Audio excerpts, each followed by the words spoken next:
Hi, Phil Prime here, editor of Laboratory News. At a time where our thoughts have turned to the centenary of the Battle of the Somme, many are considering the huge sacrifices made during World War I. It was a course of time of enormous loss and immense bravery. It was also the first time in history where science had been so directly weaponised. Chemical weapons had now entered the lexicon of the battlefield. Their utilisation was prolific on both sides, with the French the first to deploy tear gases ethyl bromoacetate and chloroacetone.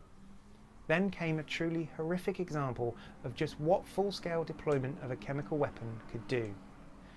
During the Second Battle of Ypres, German troops released chlorine gas on French, Canadian and Algerian troops, resulting in mass casualties. And the Great War was by no means the last example of chemical weapon use. Most recently, they have been used during the Iran-Iraq War, and on the Tokyo Underground in 1995, and in the Syrian Arab Republic in 2013. And with the findings of the Chilcot Inquiry due next week, the role of science in warfare has once again been brought into sharp focus. Hans Blix, the former UN weapons inspector, has suggested that in the build-up to the Iraq War, Tony Blair misrepresented facts regarding the chemical weapons held by Saddam Hussein at that time. The history of chemistry in war is an ugly one, and many have said that scientific advancement has been a double-edged sword for humanity.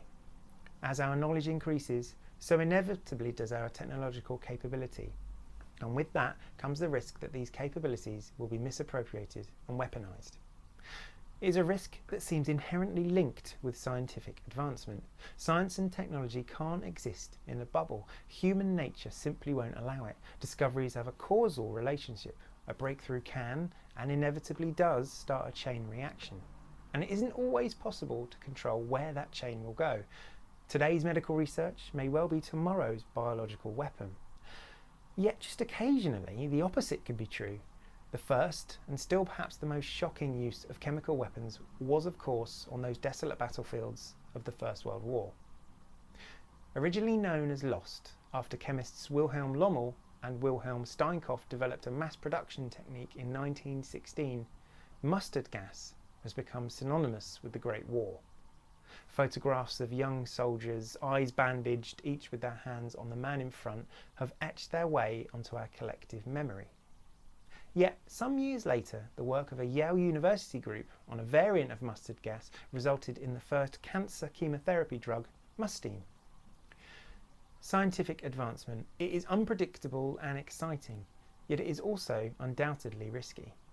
Safeguarding the benefits it brings has essentially become a task of managing this risk. And what a vital task this is. Security services and scientists must collaborate to ensure the right balance of scientific freedom and security is reached. Thanks very much.